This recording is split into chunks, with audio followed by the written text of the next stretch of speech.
Oi, eu voltei. Pra quem não me conhece, meu nome é Viviane. Se você não viu a primeira parte do vídeo, aí você volta pra ver a primeira pra você para continuar entendendo a história de como foi que eu perdi minha mãe. Então, como eu ia falando, aí minha tia foi embora, perguntei pra ela, né, se ela tinha percebido isso, ela falou que sim.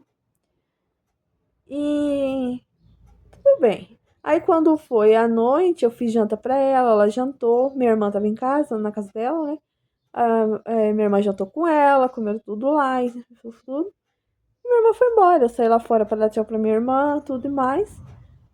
Aí quando eu tava dentro de casa, eu vi minha mãe gritar. E minha mãe falou assim, minha mãe tava no chão.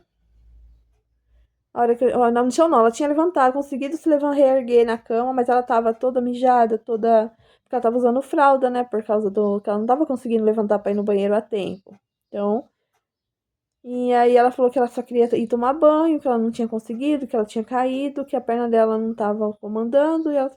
Aí eu e meu marido ajudamos ela, colocamos ela na. E ela usava bolsa de colostomia, porque ela tinha uma colostomia. Há muito tempo atrás ela precisou fazer uma colostomia. Então ela usava a bolsa de colostomia. Aí tinha vazado essa bolsa. Uma coisa muito feia. Mas aí ela pegou e tava toda suja, porque a bolsa estourou. Aí e no hospital, ela não tava tomando banho, assim, de ir no banheiro, porque ela não conseguia ficar de pé. Então ela não tava tomando banho de manhã, ela tava tomando banho de paninho. Aí nesse dia ela tinha uma cadeira de computador, que ela gostava, minha mãe amava computador. Minha mãe amava ficar. Nossa, deixava ela ficava o dia inteiro. Às vezes ela tava costurando, parava pra vir ficar no computador. E essa cadeira de computador dela tinha rodinha.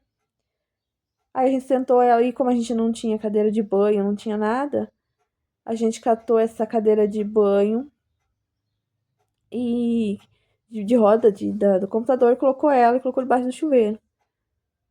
Foi uma cena assim que eu fiquei vendo de longe, sabe? Vocês precisam de ver como ela deu valor àquele banho. Como se fosse uma coisa tão especial, tão diferente, sabe? Aquele banho. E eu ficava vendo de longe ela tomar um banho, mas tão, sabe? Aí ela tomou banho, eu ajudei ela a se trocar, ela se trocou. Eu sempre fui muito mole, gente. Muito mole pra ajudar as pessoas. Sou muito mole, muito, muito, muito. Pra começar, eu não posso ver sangue, não posso ver machucado, não posso ver nada. E eu tive que ajudar. Não tinha outro jeito, não tinha outra pessoa pra vir ajudar. Até teve uma época que ela quebrou o joelho. E aí uma amiga dela, que é enfermeira, veio ajudar ela algumas vezes a tomar banho, mas eu não conseguia ajudar. Eu não tenho forças. Não tenho. Ah, eu sei que aquele banho parece que foi a melhor coisa do mundo pra ela, sabe? É... E também, isso foi no domingo. Aí ajudei ela deitou tudo. E só que ela dormia lá, ela não levantava nada, dormia com a fralda e tudo. E assim, o quarto dela, a janela do banheiro dela, era de frente com a porta do quarto do meu filho, que morava na casa da frente, só que a porta ficava pra cá. E de madrugada, umas 5 horas da manhã, ele me chamou. Mãe, mãe, eu ouvi a avó gritar. Meu filho tava com 17 anos. Eu fiz 20, eu vou fazer 21, quase 17 anos, 16 para 17 anos. Eu ouvi a avó gritar. E a gente saiu correndo. Eu pulei essa coisa aqui que nem vi. Essa escadinha que eu tenho aqui na frente. Saí correndo, fui lá ver. Minha mãe no chão. Uma cena horrorosa, gente. Uma cena horrorosa. Uma cena que a gente nunca quer ver na vida da gente, sabe? Uma cena muito feia, muito feia. Minha mãe no chão. E ela não conseguia levantar por causa da perna, não sei o quê. Aí eu e meu filho conseguimos colocar ela na cama. E, e ela já tava muito debilitada. Muito, muito, muito. Ela não falava mais. Ela só ficava olhando pra minha cara, assim. Ela não conseguia, não tava conseguindo mais andar, não conseguia mais falar. Como se tivesse os órgãos tivesse morrendo, sabe? Aí eu ficava com ela assim, chamei a ambulância. Aí eu chamei a ambulância. Aí eu falava pra ela, eles já estão vindo, já estão vindo. Aí ela falei assim, você não sente a perna? Ela fez assim com a cabeça. Aí ela Tá, coitada, toda suja, toda mijada. E eu não podia fazer nada, não dava tempo de limpar, não dava nada, ela não tinha. Daí a gente pegou e chamou a ambulância. A ambulância veio. Entrou lá no fundo, viu a situação, fez os primeiros, né, preparativos lá, colocou ela na maca e levaram ela pro hospital de novo. Isso na segunda-feira já de manhã. Daí a gente levou ela foram pro hospital, eu fui na ambulância com ela. Meu marido foi depois de carro. Não, meu marido não foi, esse dia ele não tava. Não sei o que aconteceu, eu sei que ele não foi, porque a tia também era debilitada, então não lembro por que ele não foi. Eu sei que eu fui pro hospital. Fui pro hospital com ela, meu filho foi trabalhar. E eu fui pro hospital com ela. E daí chegou lá, o médico foi atender ela, como ela entrou com a ambulância, foi bem rápido, né? O atendimento e tudo mais. Aí o médico veio falar comigo, veio conversar comigo. Falou que ela precisaria fazer uma. Que ela tava com um negócio na perna e que ela ia precisar amputar a perna. Naquela hora meu mundo caiu. Porque para quem conhecia minha mãe, para quem sabia das histórias da minha mãe não ia conseguir sobreviver sem uma perna. Minha mãe mancava, porque desde que ela quebrou o joelho, que ela tinha um alpino no joelho e tudo mais, ela andava mancando, andava com dor na perna, ela tinha problema de circulação e tudo mais. Então ela não deixava ninguém fazer as coisas para ela. Ia no mercado, era ela que ia no mercado, ela ia na farmácia, ela ia na loja, ela ia na papelaria, ela ia o tempo todo. Ela não ia sobreviver. Ela não ia aguentar amputar a perna. Não ia, não ia. Eu falei assim, Deus, misericórdia, minha mãe não vai sobreviver. Só que aí o médico falou pra mim assim, só que é o seguinte, ela vai ter que ficar forte pra poder fazer a cirurgia. Eu não posso fazer a cirurgia agora. Se eu tentar fazer a cirurgia agora, ela vai morrer na mesa de cirurgia. E eu sozinha, assim, sozinha entre aspas. Depois minha tia foi pra lá, ficar lá também comigo. Mas assim, na hora da notícia eu tava sozinha. Eu falei assim, misericórdia, ela não vai sobreviver, ela não vai aguentar. Não vai. Ela não vai aguentar. Isso foi de manhã. Aí minha tia foi pra lá. Daí o médico falou assim, ó, a gente vai fazer isso, vai tratar, vai fazer ela ficar forte pra poder fazer a cirurgia. E depois a gente vai fazer a cirurgia. Por enquanto a gente pode fazer mais nada. Isso ela já foi direto pra UTI. E eu vi minha mãe, assim, dentro da sala do hospital, assim, pela porta da emergência, eu vi minha mãe na maca, só que ela tava de costas. E eu vi a dificuldade que ela tava pra respirar, que minha mãe já tava com uma dificuldade muito grande pra respirar também. Muito grande. E aí o médico pegou e falou. Daí foi a última vez que eu vi minha mãe com vida. Sabe? Olhando assim a maca pra trás, assim. E aí eu lembro que eu comecei a chorar.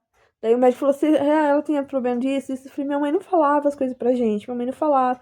A sorte que minha tia tinha chegado lá e minha mãe conversava muito com essa minha tia, prima do meu pai. Conversava muito, muito, muito com a minha tia. Aí a minha tia pegou e falou com ele e tudo mais, as coisas, né, que ela sabia. Ela sabia mais do que eu. Pra ter uma ideia, minha tia sabia mais coisas do que eu, ela não falava pra gente nada. E daí ele falou isso, daí elas pegaram, minha tia pegou, chamou o Uber pra mim vir embora. Eu sabendo que era a última vez que eu vi minha mãe daquele jeito, sabe? Que eu vi minha mãe de convida.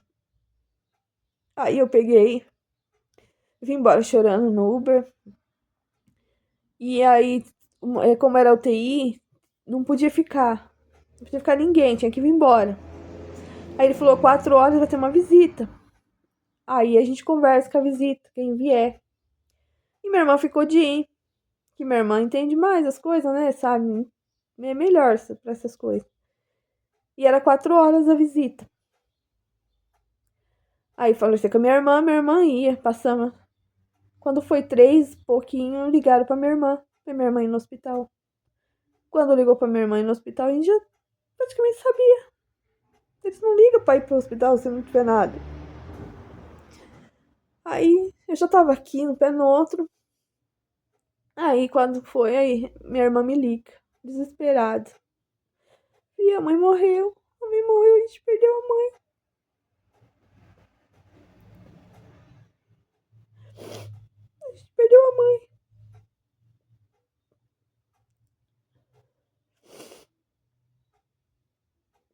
Sabe aquela notícia que você acha que você nunca vai ter na vida?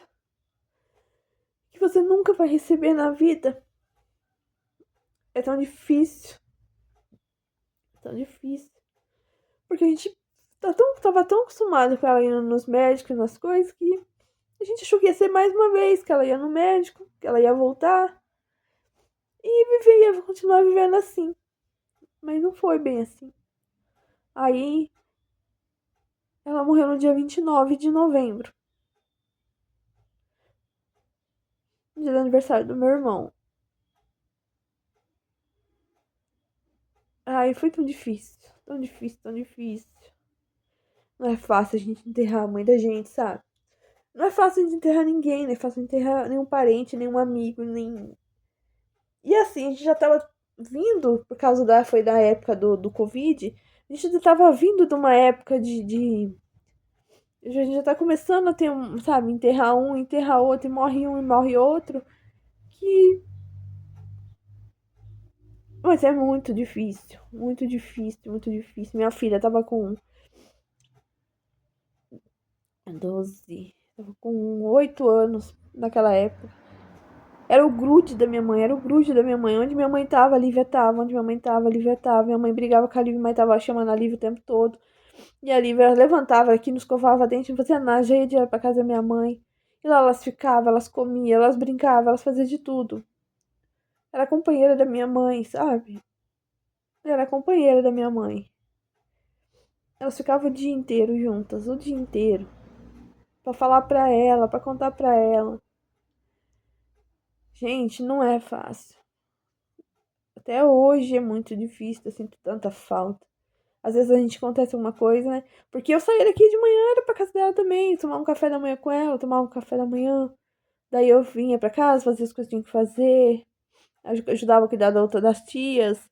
Aí depois eu ia pra lá de novo, ficava conversando com ela um pouquinho, ela vinha aqui pra frente, a gente ficava conversando aqui na frente também. Sabe, era o tempo todo juntas também. É uma falta assim que não tem, sabe, não tem como falar pra vocês assim, ó, vai ficando mais fácil. Porque como todo mundo fala, na hora, o pior parte não é na hora que você tá lá no velório, que você enterra nem nada. A pior parte é no dia a dia, sabe? No dia a dia, quando você tem uma coisa pra contar, uma coisa pra mostrar, que você quer conversar, que você quer um carinho, que você quer. É essas horas que é a parte mais difícil, sabe? Às vezes eu falava pra ela assim, nossa, mãe, tô com vontade de comer tal coisa. Nossa, outro dia, ou na tarde já tinha, ela fazia. A gente sempre foi viciado em café. Às vezes era 10 horas da noite, 11 horas da noite, ela mandava mensagem pelo Messenger.